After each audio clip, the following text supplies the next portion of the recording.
Eclesiastes, capítulo 9, do verso 1 ao 10, mesmo assentados, porém com toda reverência à palavra de Deus, eu os convido para uma leitura alternada desse texto.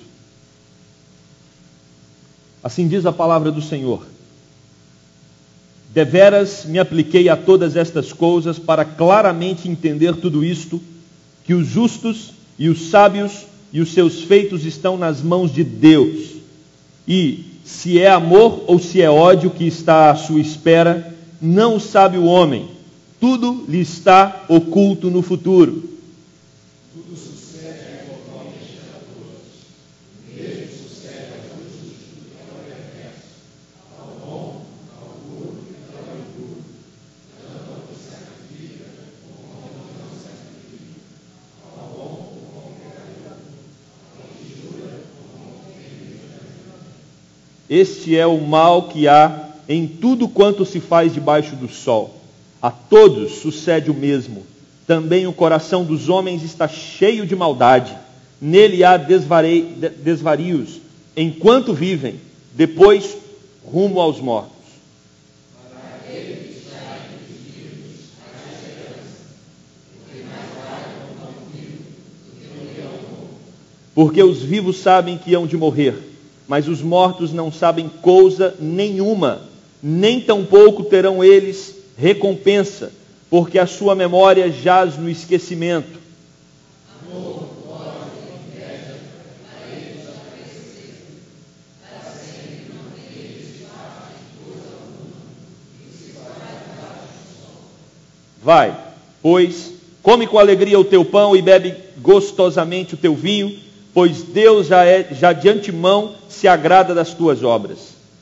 Em todo o tempo sejam altas as tuas vestes, jamais falta o óleo sobre a tua cabeça. Goza a vida com a mulher que amas, todos os dias de tua vida fugaz, os quais Deus te deu debaixo do sol. Porque esta é a tua porção nesta vida, pelo trabalho com que te afatigaste debaixo do sol. Tudo quanto te vier a mão para fazer, faz-o conforme as tuas forças, porque no além para onde tu vais, não há obra, nem projeto, nem conhecimento, nem sabedoria alguma. Amém. Oremos. Pai querido, nós nos colocamos mais uma vez diante do Senhor em oração, e agora, para rogar ao Teu Santo Espírito que fale aos nossos corações. Estamos diante da Tua palavra, palavra que para nós é regra de fé, de prática. Nos instrua, ó Deus, nos alimente, por favor, para que saiamos daqui cheios de Ti. Essa é a nossa oração, como Teu povo, no nome de Jesus. Amém. Acho que é uma opinião unânime entre nós. O Brasil, esta semana, vivenciou o inexplicável.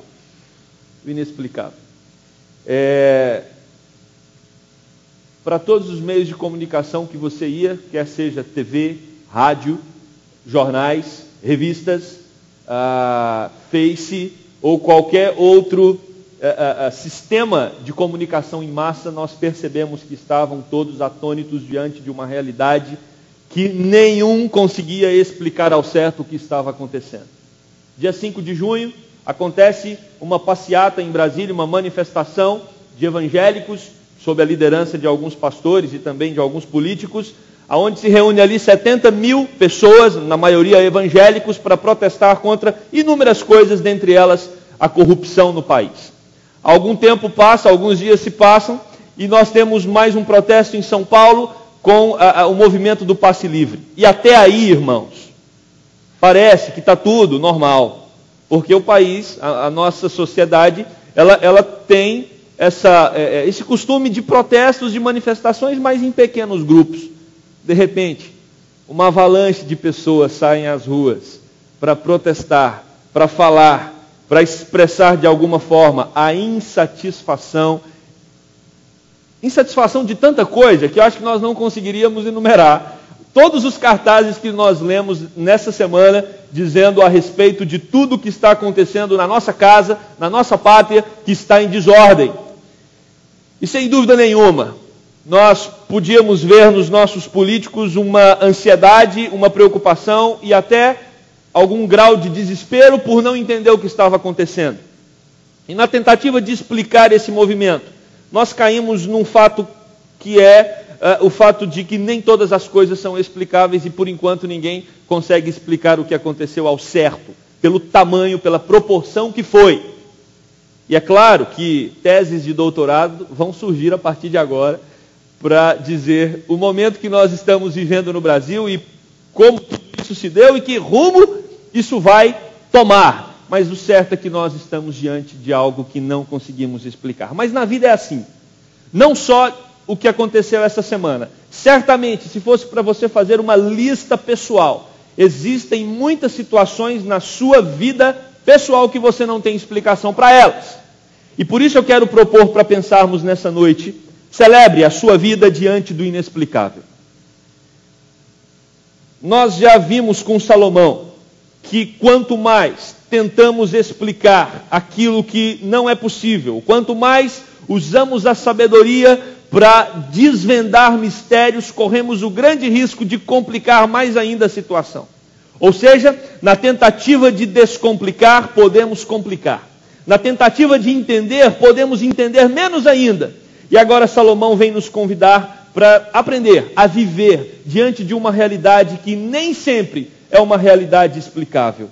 E meus amados, para nós caminharmos, para nós trilharmos por essa direção de uma vida que aprende a saborear tudo que ela tem para oferecer, mesmo diante de situações que nós não conseguimos entender, nós precisamos tomar algumas atitudes. E a primeira delas, nós precisamos crer num Deus que é soberano. O texto está nos convidando para crermos num Deus que é soberano. A maioria das pessoas no mundo acreditam numa figura divina. É quase que inato no ser humano buscar algo maior que ele tem essa necessidade. São poucas as pessoas que resistem a essa busca de uma divindade. Todos os povos, dos mais primitivos, se você observar, eles têm a necessidade de uma relação com forças ou com seres que estão numa esfera superior. E também em sociedades mais complexas, isso é nato do ser humano. Mas, meus amados, qual é o Deus que você está procurando? Quem é Ele? Qual é o Senhor que você professa como sendo aquele que rege, como sendo aquele que guia, como sendo aquele que você deposita a sua crença, a sua fé? Eu creio em um Deus, ok, mas quem é o seu Deus? O que Salomão vai nos ensinar com esse texto é que nós cremos num Deus que é soberano sobre todas as coisas. E não é difícil você confessar isso com os lábios.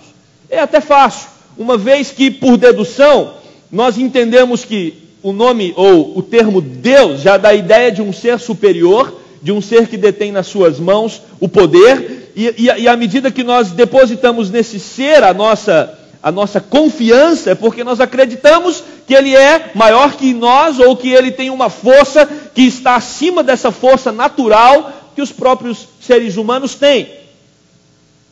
Mas a Bíblia, quando fala a respeito de crer num Deus soberano, a Bíblia ela relaciona isso com pessoas, com indivíduos que aprendem a descansar no braço desse Deus. A vida dos justos e dos sábios, diz o texto, e todos os seus atos são controlados por Deus. Uma vez que você afirma que Deus é soberano, automaticamente, naturalmente, você está dizendo também que Deus controla todas as coisas no universo. E para você acreditar que Deus é soberano e que Deus controla todas as coisas no universo, você precisa crer nos atributos incomunicáveis que a teologia sistemática nos presenteou com esse nome, para entendermos os atributos que Deus tem e que nós humanos não temos acesso a esses atributos. Quais são os atributos incomunicáveis que Deus tem e nós não temos? Um deles, Deus é infinito. Não tem como você medir Deus. Não tem como você dizer a respeito do tamanho de Deus.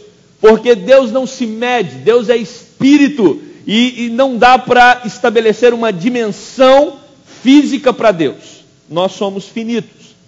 Um outro atributo, e para mim um atributo intrigante, porque ele foge à nossa compreensão, e por isso é um atributo que não dá para explicar na sua exaustão, é de que Deus é eterno. E quando nós afirmamos que cremos num Deus eterno, nós não só cremos num Deus que nunca vai acabar, mas mais do que isso, nós cremos também num Deus que nunca começou. E é aí que a nossa mente dá um nó. Porque a nossa mente, ela foi, e naturalmente, ela está, ela sempre lida com coisas que começaram. Você começou. Essa igreja começou um dia. O Rio de Janeiro começou um dia. E para qualquer lugar que você olha, você está lidando com objetos, pessoas e seres que tiveram início. Mas quando nós olhamos para Deus, nós estamos lidando com um ser que não começou. Você consegue entender isso? Nem eu. Porque não é para ser entendido. Porque se nós afirmarmos que Deus começou, alguém o começou, e aí ele deixa de ser Deus. Por isso que a Bíblia vai insistir no fato de que a partir de Deus vieram todas as coisas. Tudo surge a partir do próprio Deus. E o próprio Deus vai dizer isso, e no texto, num dos textos que nós lemos anteriormente, fala que Ele vive, Ele existe de eternidade em eternidade. Para dar exatamente a ideia de que o nosso Deus, Ele não está preso ao tempo. Vamos adiantar um pouco mais a respeito dessa questão da eternidade, para entendermos melhor o texto que estamos lidando com ele. Quando nós entendemos que Deus nunca começou e que Deus nunca vai terminar, aliás, não quando nós entendemos, mas quando nós olhamos para essa crença ou para esse princípio bíblico, nós também podemos afirmar que Deus está fora desse tempo que nós vivemos nele. Deus, Ele é o autor do tempo, o criador do tempo. O tempo que nós estamos inseridos nele, esse tempo foi criado por Deus. Então, para que Deus criasse o cronos, o cronológico, Ele precisa estar fora do cronos. Por isso que nós vamos entender que na Bíblia, quando vai falar a respeito do tempo de Deus, o termo no grego usado não é cronos, mas é kairos. Deus está numa outra esfera de tempo, porque Deus não tem presente, passado e futuro. Porque Ele está fora do presente, passado e futuro. Ele criou o tempo. Ele criou o passado, o presente e o futuro. Por isso, nós, na nossa limitação, as deduções que nós podemos tirar dessa teologia é que para Deus existe um presente constante. Ou seja, Deus não está preso ao nosso tempo e Ele vê tudo o que acontece na história da humanidade num presente só. Por isso que a Bíblia vai dizer, e talvez você diga para mim, e esteja até ansioso para dizer, pastor, me dá um texto bíblico para provar isso que você está dizendo. Para Deus um dia é igual a 1000 anos e 1000 anos igual a um dia. Tem um texto em Efésios capítulo 1, verso 4, que diz, Ele nos predestinou antes da fundação. Como que Deus já nos escolheu antes da queda? Como que Deus pode salvar pessoas antes mesmo do pecado entrar no mundo? De uma maneira simples e complexa, nós entendemos então porque Deus está fora desse tempo. Deus está fora desse tempo. Eu não sei que reação isso está causando no seu coração. E como teólogo que sou, já sofri muito com essa teologia, na tentativa de entendê-la. Mas ela faz parte do tema do nosso sermão. Ela é inexplicável, porque a nossa mente é uma mente limitada.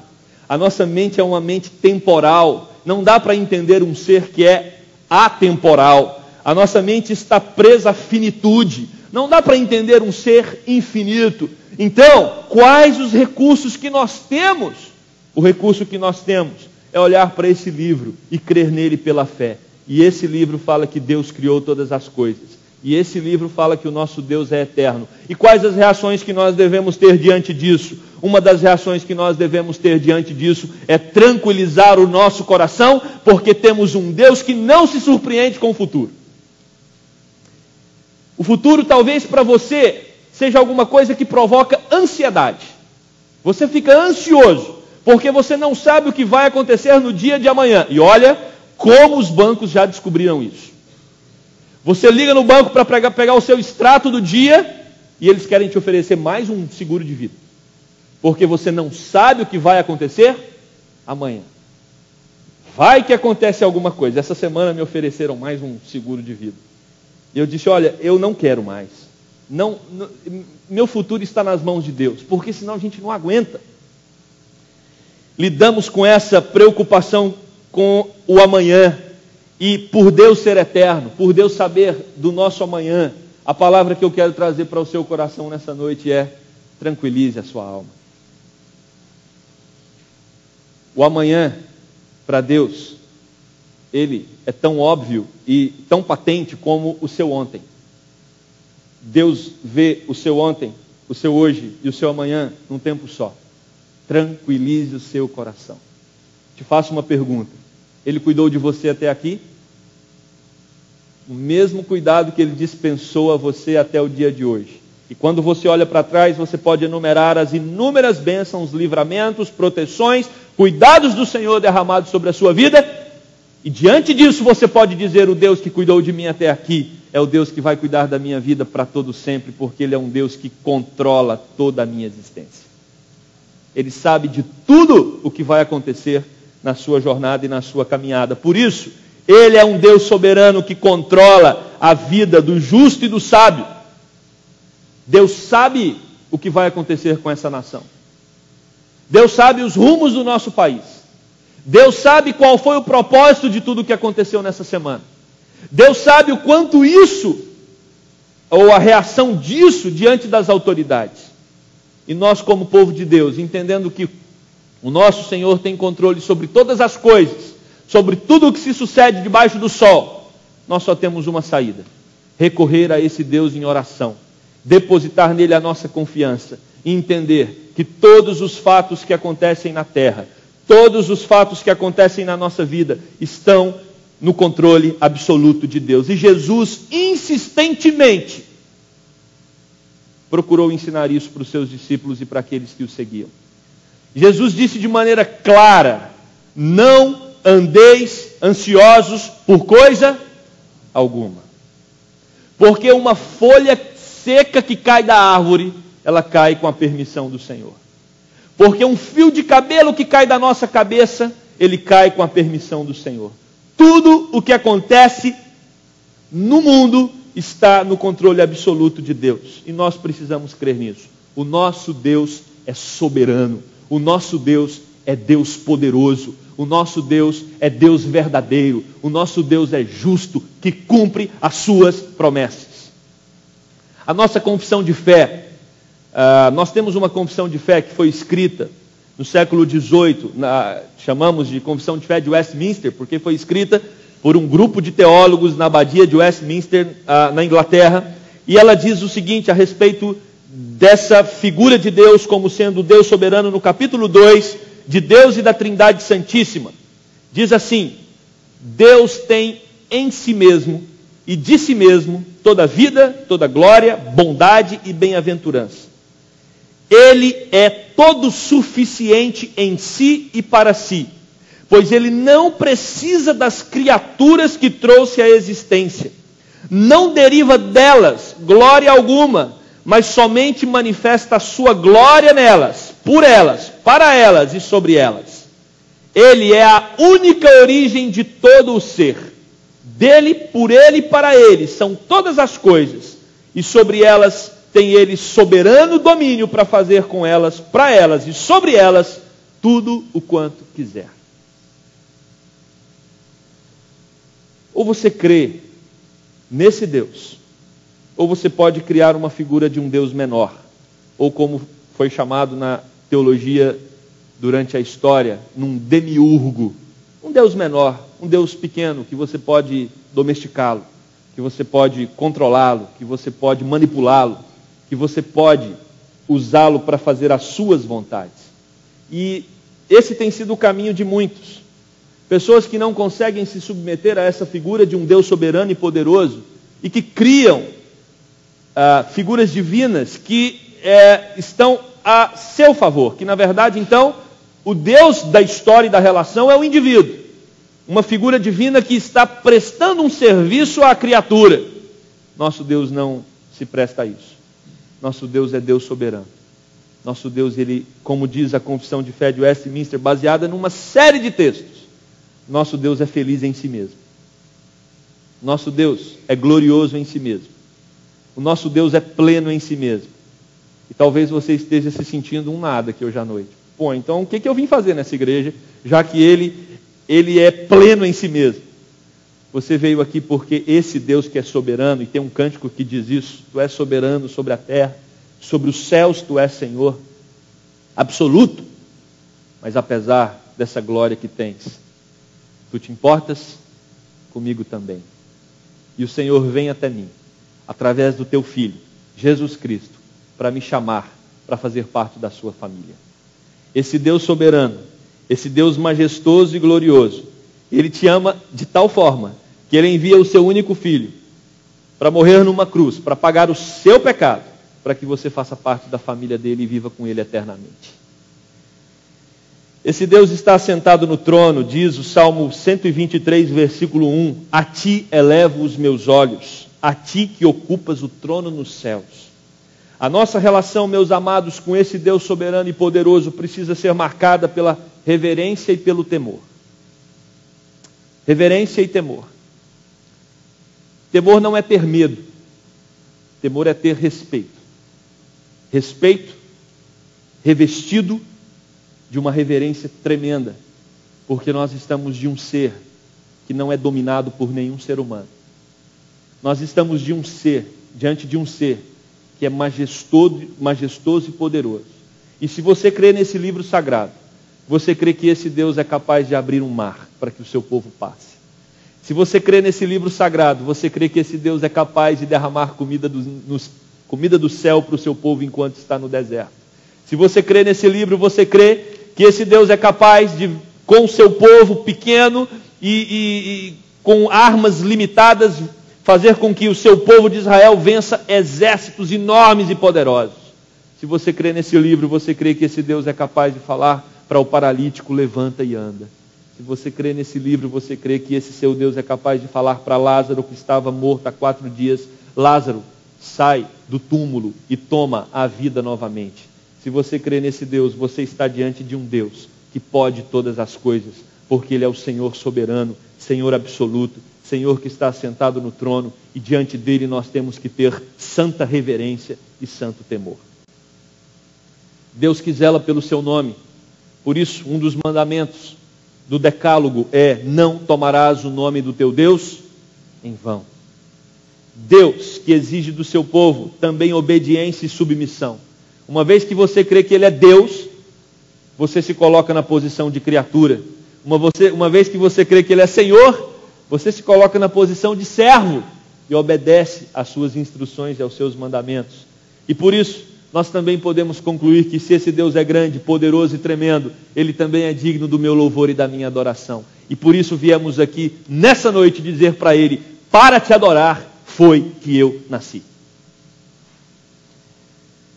Somente Deus tem a chave do tempo, porque Ele criou o tempo. E o texto está falando exatamente sobre isso. Nós não temos acesso às coisas futuras. Nós não sabemos o que vai acontecer conosco, se é amor ou se é ódio. Nós não sabemos o que está à nossa espera. Não sabemos o que está reservado para nós amanhã. Não temos acesso ao futuro. Hoje pela manhã, foi colocado nos carros uma propaganda de um vidente que tem aqui no Rio de Janeiro, e ele, claro, fazendo a propaganda, mas eu só achei estranho na porta da igreja presbiteriana. Mas estava lá com o telefone para quem quisesse saber a respeito do futuro. E como tem pessoas preocupadas com o futuro e que vão a esses videntes para tentar descobrir o que está reservado amanhã. E nós estamos vivendo um momento que isso não acontece apenas nessa questão da superstição, ou que envolve leitura de cartas e leituras que envolvem o futuro, mas também dentro do próprio estudo, da própria ciência. Nós temos um movimento hoje chamado Big Data, que cruza uma série de informações para saber a respeito de alguns resultados sobre o futuro. para que nós possamos nos preparar para coisas que poderiam ser surpresas, não serem tanto agradáveis como desagradáveis. Mas, meus amados, a grande verdade é que futuro é futuro. Quem de nós imaginávamos que no domingo de hoje, no dia de hoje, domingo, nós teríamos a semana que tivemos no Brasil? Quem de nós imaginávamos? Nós não temos controle de nada, nós não sabemos o que vai nos acontecer amanhã. Nenhum dos videntes falaram a respeito disso.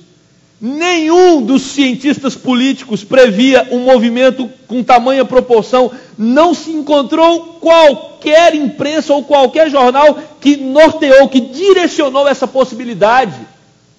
Estamos diante de um fato inexplicável.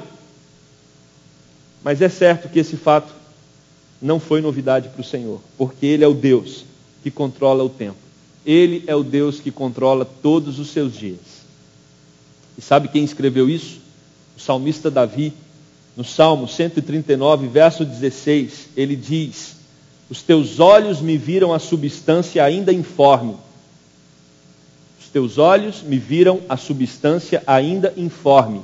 Esse é um dos textos que a igreja evangélica usa para ser contra o aborto. Olha só o que diz o texto: os teus olhos me viram a substância ainda informe. E no teu livro foram escritos todos os meus dias, cada um deles escrito e determinado, quando nenhum deles havia ainda.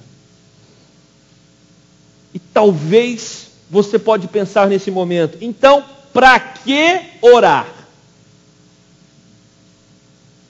Se todos os meus dias já estão escritos e determinados, quando nenhum deles ainda havia, para que orar?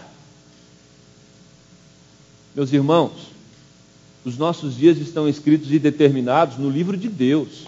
Nós não sabemos o que vai nos acontecer.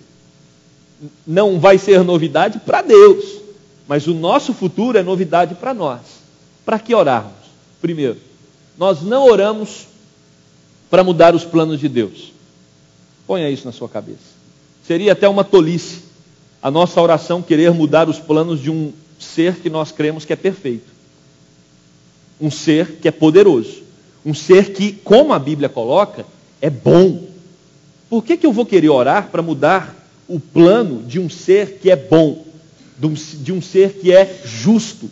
De um ser que é amor? A Bíblia não fala que Deus criou o amor. A Bíblia diz que Deus é amor.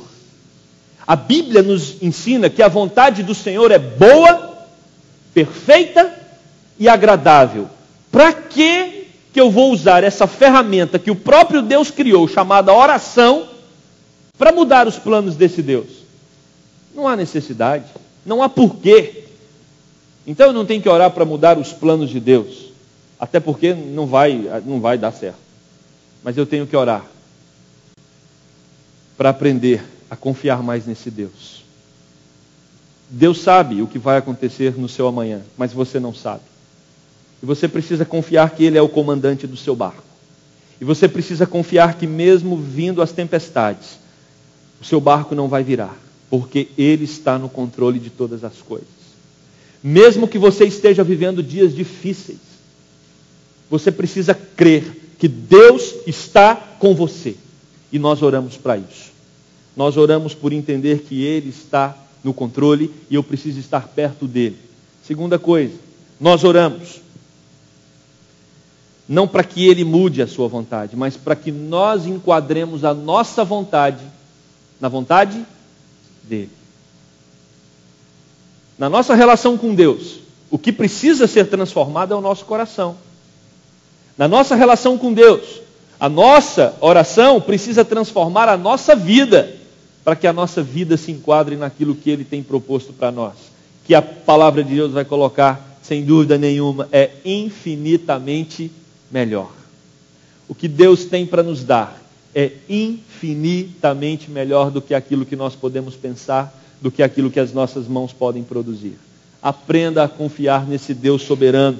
Aprenda a descansar nesse Deus que detém o controle de todas as coisas e use a oração para isso. Terceiro, nós oramos porque a oração é uma maneira de nós demonstrarmos que nós o reverenciamos, que nós somos obedientes e submissos à sua vontade e que nós o louvamos e nós o adoramos. Na oração nós expressamos a Deus que Ele é Senhor e que nós somos servos, que Ele é Deus e que nós somos criaturas, que Ele é aquele que dá as ordens e nós obedecemos, que Ele é aquele que é digno de todo louvor e toda adoração, porque Ele é o nosso Deus. Quando você entrar para o quarto e fechar a porta e buscar a Deus em secreto, lembre-se, você ora porque você recorre àquele que tem o controle de todas as coisas e Ele pode socorrer você na sua adversidade. Pastor, e será que Deus vai resolver o meu problema? Ele já sabe se Ele vai resolver ou não, Ele já sabe, mas você não sabe. Procura nele a solução e a Bíblia promete, Ele vai te dar a solução. Pode ser que a solução que você queira não é a solução que Ele tem para você, mas com certeza a solução que Ele tem para você, ela é muito melhor do que aquela que você quer para a sua vida. Isso é crer num Deus soberano. Isso é crer num Deus que tem o controle sobre o tempo e sobre o espaço. Mas aí surge uma pergunta. Se Deus é bom, se Deus é poderoso, se Deus é soberano, por que tem tanta maldade no mundo? Ninguém está isento do mal. E a Bíblia não foge desse assunto, muito pelo contrário.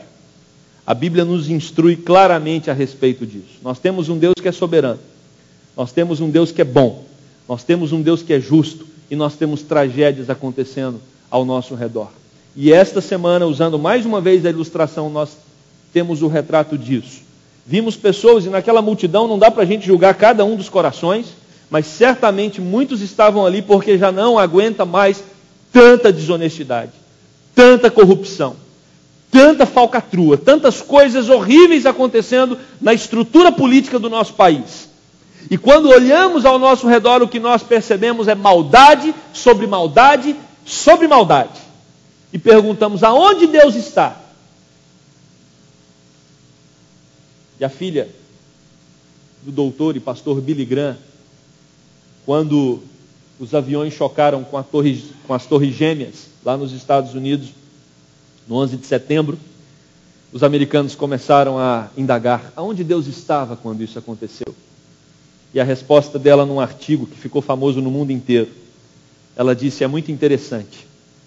As nossas crianças oravam na escola e nós as proibimos de orar porque a escola tem que ser um lugar laico. Nós agradecíamos a Deus por causa do alimento todos os dias, mas entendemos que o alimento não vem de Deus, vem do nosso trabalho, e nós paramos de orar na hora do alimento. Nós agradecíamos e confiávamos em Deus, entendendo que Ele é que nos dava todas as coisas, Ele é que abria as portas para nós, e de um tempo adiante nós passamos a ter uma outra compreensão. Não é Deus que nos dá, somos nós que procuramos, então é fruto do nosso esforço. E ela diz, ou seja, aos poucos nós fomos convidando Deus para sair do nosso país, e agora a gente pergunta, cadê o Senhor? Nós batemos a porta na cara de Deus, falamos para Ele, olha, fica aí com as suas realidades espirituais, que nós comandamos a nação. E quando as tragédias começam a acontecer, nós perguntamos, cadê o Senhor?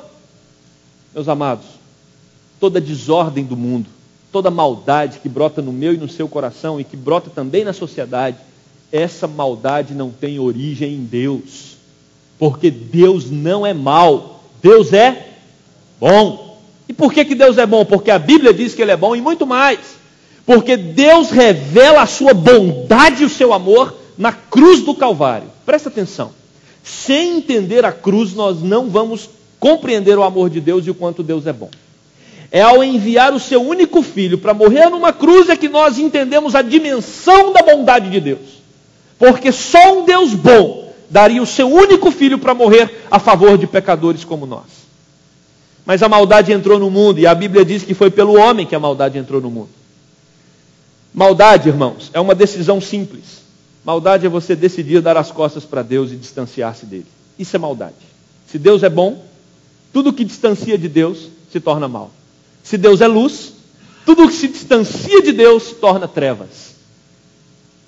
Se você está distante de Deus, não tenha dúvida, você está trilhando por um caminho aonde você corre riscos sérios de ser direcionado, norteado pela maldade do seu coração. E a Bíblia vai nos ensinar isso. Olha só o que Paulo escreve aos Romanos, capítulo 8, verso 20. Pois a criação está sujeita à vaidade, não voluntariamente, mas por causa daquele que a sujeitou, o homem, na esperança de que a própria criação será redimida do cativeiro da corrupção para a liberdade da glória dos filhos de Deus. Meus amados, com a entrada do pecado, da transgressão no mundo, e é muito interessante essa abordagem que Paulo faz no capítulo 8 de Romanos, e eu sugiro que vocês leiam esse texto em casa, ele é lindo. O apóstolo Paulo vai dizer que o pecado estragou não só o coração humano, mas o pecado estragou toda a criação. E pelo pecado ter estragado toda a criação, o texto aqui nos ensina que não só os homens, não só os filhos de Deus, mas também a criação, a um só tempo, ela geme, esperando a volta de Cristo, para que o mundo possa se restabelecer sem o pecado, sem a maldade, sem tudo aquilo que contraria Deus. A um só tempo, a criação geme, esperando sair do cativeiro da corrupção. As consequências da queda, meus amados, atingem a todos. Por isso, você como crente, você também está sujeito a problemas nesse mundo e a problemas nessa terra. Tem uma teologia muito perigosa, percorrendo as igrejas evangélicas, dizendo: aquele que converte, aquele que crê em Jesus aqui na terra não vai ter mais problema financeiro e não vai ter mais enfermidades. Isso não é verdade. Isso não é verdade. Vai acontecer isso quando nós formos completamente glorificados, quando Cristo voltar. Mas enquanto vivemos nesse mundo, Romanos 8 nos ensina, nós estamos pisando numa terra amaldiçoada e nós podemos passar por problemas como qualquer indivíduo dessa sociedade também pode passar.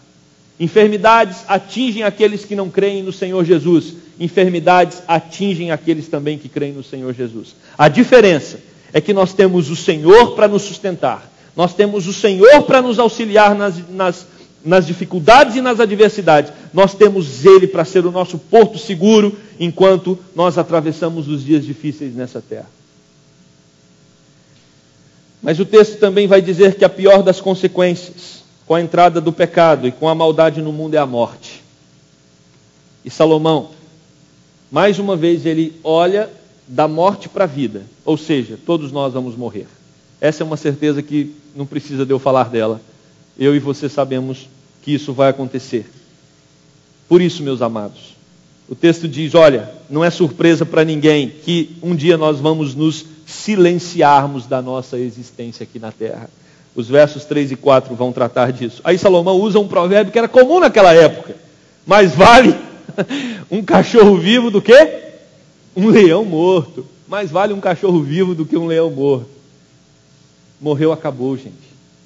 Podia ser o maior pianista da história, o maior pintor, o maior arquiteto, o maior desenhista, o maior engenheiro.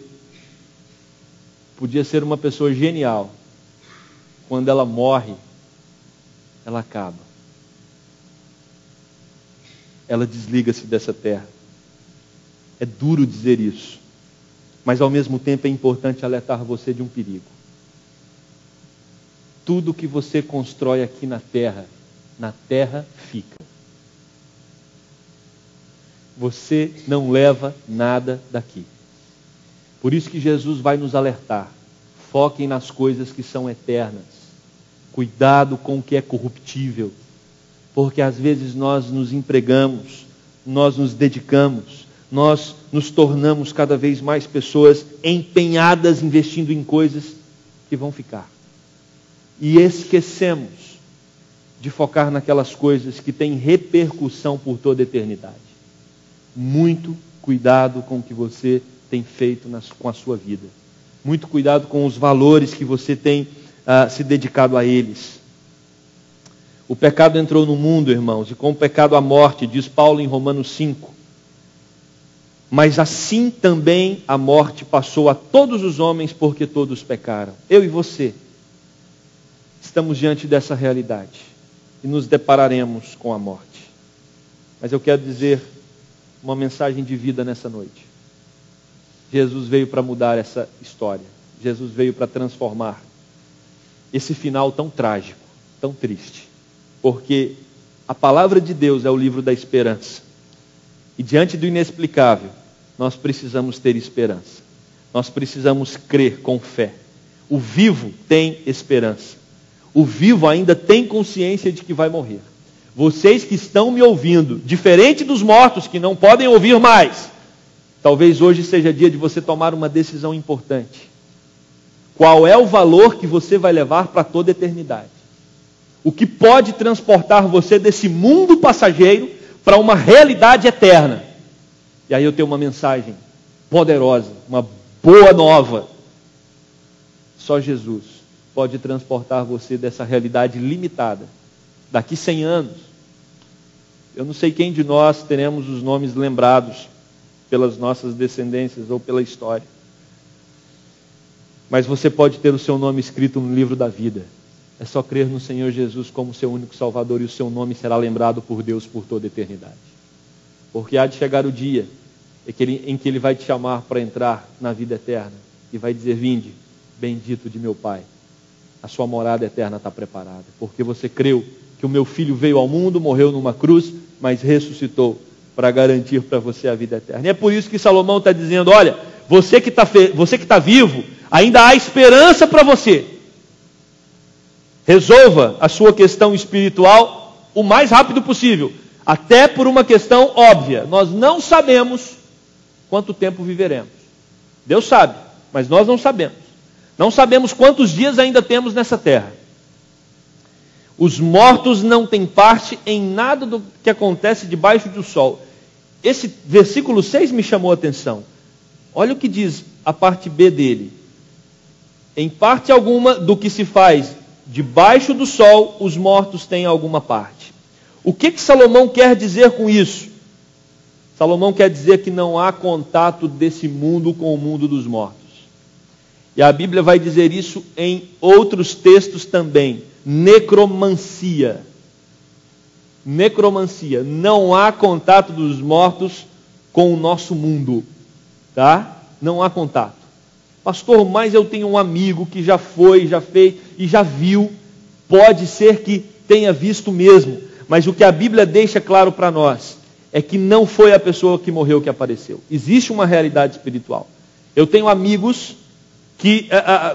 amigos de faculdade, amigos que não creem na palavra de Deus como ela foi escrita e que diz: olha, eu converso com meu pai que já morreu até hoje. Meus queridos, ele pode conversar com uma entidade espiritual. Eu não duvido disso. E não duvide, porque conversam. Mas certamente não é a alma daquele que foi. Porque o que Salomão está dizendo de maneira clara, nítida para todos nós, é que aqueles que partiram desse mundo, eles não voltam. Olha o versículo 5. Porque os vivos sabem que hão de morrer, mas os mortos não sabem coisa alguma. Nem tampouco terão eles recompensa, porque a sua memória jaz no esquecimento. Já foram. Nem purgatório, meus amados. A Bíblia não nos dá nenhuma base para contato de gente que está aqui com aqueles que já partiram. Não existe nenhum texto bíblico que vai apoiar essa doutrina. Até porque seria fácil. Se nós vivêssemos do jeito que quiséssemos aqui, chegaríamos no purgatório, alguém aqui pedia, rogava por nós, e aí nós então entraríamos no céu. Você precisa resolver a sua vida aqui e agora. Você precisa decidir a sua questão espiritual aqui, porque depois que nós partimos daqui, você pode ser surpreendido. E aí estava conversando alguém que acreditava na Bíblia, alguém que acreditava na necromancia e alguém que acreditava no purgatório. Aliás, o espírita, o católico e o evangélico. E aí diz que o espírita falou: olha, eu creio em reencarnações, então se eu não resolver nessa vida, eu posso resolver na próxima. E o católico falou: eu creio no purgatório, então eu posso, se o que eu fiz aqui não for suficiente, eu vou para o purgatório, a minha família intercede por mim e eu, com um pouquinho a mais de oração, eu vou para o céu. E aquele que acreditava na Bíblia disse assim: olha, se vocês dois tiverem razão, eu estou tranquilo porque eu posso resolver isso ou no purgatório ou na minha reencarnação. Agora, se eu tiver certo, vocês dois estão com um grande problema. Porque, de acordo com a Bíblia, morreu ou é vida eterna com Deus, ou é perdição eterna com aqueles que nunca amaram a Deus e deram as costas para Ele. E o que Salomão está enfatizando hoje à noite é isso. Resolva a sua vida aqui e agora. Não arrisque, pensando que após a morte isso pode ser resolvido. E Salomão termina dizendo que enquanto nós estamos aqui, nós precisamos celebrar a vida, mesmo diante de situações inexplicáveis que estão ao nosso redor. Olha o que diz o versículo 7, mais uma vez Salomão nos convidando: vai, pois, come com alegria o teu pão, bebe gostosamente o teu vinho, pois Deus já de antemão se agrada das tuas obras. Olha o que Salomão está dizendo. Viva alegre, mesmo diante de situações que você não consegue entender. Você vai sair daqui hoje à noite, eu não sei aonde você vai jantar, eu não sei se na sua casa já tem uma garrafa de vinho que você colocou para gelar para quando você chegar, ou se você estava pensando em ir para casa, vai mudar de ideia agora e vai sair para jantar e tomar um bom vinho. O que a Bíblia está dizendo é: celebre a vida enquanto há vida. Celebre a vida enquanto há saúde. Goza a vida. Viva com intensidade. Usufrua das bênçãos que Deus tem te dado. E aí, vocês lembram daquele Salomão que nós falamos dele há alguns domingos atrás, dizendo que ele era um polígamo, e era mesmo.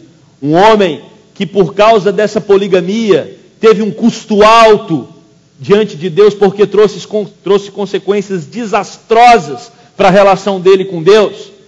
Se Salomão apoiasse a poligamia, ele não escreveria o versículo de número 8. Perdão, irmãos, o versículo de número 9. Goza a vida com a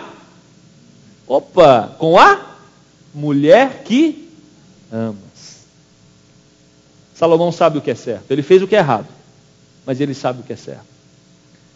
Maridos, nós somos responsáveis por proporcionar dias de alegria para as nossas esposas. Nós somos, e o texto está dizendo aqui para o marido mesmo, nós somos responsáveis para promover na nossa casa um ambiente de festa, um ambiente de celebração, enquanto há vida, porque depois que morrer não adianta. O próprio apóstolo Paulo vai dizer: morreu, pode casar de novo, não tem problema nenhum. Então, viva o momento com a mulher que Deus colocou do seu lado. Todos os dias da tua vida fugaz, e aí nós precisamos enfatizar a palavra fugaz. A vida passa, aproveita o tempo que Deus tem te dado. E aí, no versículo 8, ele usa os termos alvas e óleo, que significam festas e alegrias, ou seja, os nossos dias, mesmo diante de uma situação inexplicável, mesmo diante de problemas que nós podemos ter, nós não sabemos o amanhã, o que nos aguarda. Então, se o momento é de saúde, se o momento é de paz, se o momento é de bonança, aproveite o seu momento. Faça o melhor que você pode fazer enquanto você está em vida, porque você não sabe o que te espera amanhã. Termina com o versículo de número 10. Faça o melhor que você pode fazer enquanto você está vivo. Esse é o desafio que Salomão coloca no livro de Eclesiastes para nós. Esse é o nosso tempo. Nós fazemos parte dessa geração. Nós fazemos parte desse momento. Tem adolescentes aqui hoje à noite. Viva a sua adolescência. Viva a sua adolescência, porque ela passa. Tem jovens aqui hoje à noite, aproveite a sua juventude. Porque quando o peso da vida adulta vier sobre os seus ombros, não tem como mais você ficar sonhando com o tempo que você era um jovem. E nós que somos adultos, mesmo com tantas coisas que acontecem ao nosso redor, tantas obrigações que nos são impostas, nós não podemos deixar que essas obrigações, que esses pesos, que essas responsabilidades nos afoguem. Nós precisamos celebrar a vida que Deus nos deu em Cristo Jesus. Quero concluir. Deus é soberano. Saia daqui hoje descansado no seu governo. Ele tem controle sobre as decisões pessoais que você toma, mas Ele também tem controle sobre as multidões que vão para as ruas. Ele também tem controle sobre a nossa presidente, Ele tem controle sobre o Senado, sobre o Congresso, sobre o Supremo Tribunal, sobre todos, porque Ele é o Rei dos Reis e o Senhor dos Senhores. Descanse o seu coração.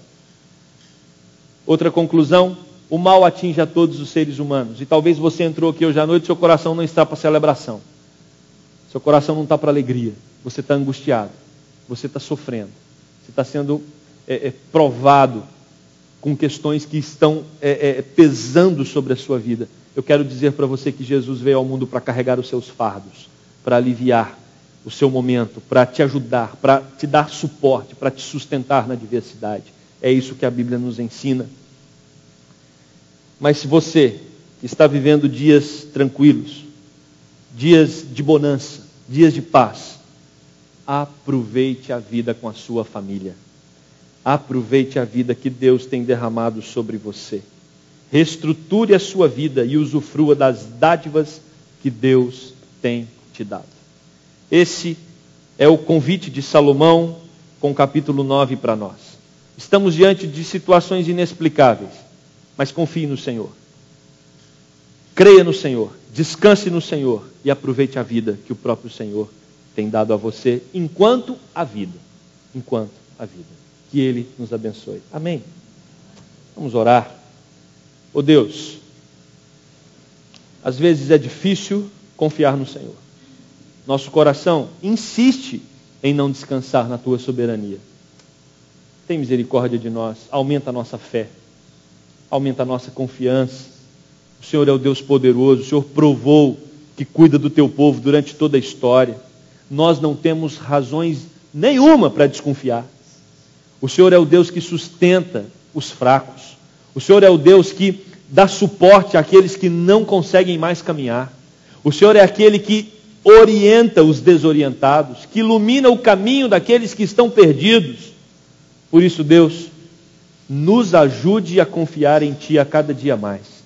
Dá-nos, Senhor, descanso na Tua soberania. Nós não sabemos o que nos reserva o amanhã. Nós não sabemos a respeito das pedras que vamos encontrar no caminho, mas o Senhor sabe. E nós só suplicamos ao Senhor para que nos dê força para saltar cada um dos problemas que porventura aparecer na nossa caminhada. Oh Deus, nós pedimos para que o Senhor também nos ajude a celebrar a vida e a viver com alegria transbordante, se nós estamos experimentando dias de bonança e de paz. Nos ajude, Deus, a celebrar a vida, a celebrar a salvação, a celebrar a obra de Cristo na cruz por nós. Nos ajude, Deus, a confiar no Senhor, mesmo diante de situações que parecem que saíram do controle. Que nós possamos entender que nada sai do Teu controle. Mesmo em situações que parecem não ter explicação, nós podemos descansar, porque o Senhor tem explicação para todas as coisas. E nós, crendo no Senhor, nós então podemos ficar tranquilos. Que a Tua paz, que a Tua bênção, que o Teu cuidado acompanhe o Teu povo durante esta semana. No nome de Jesus.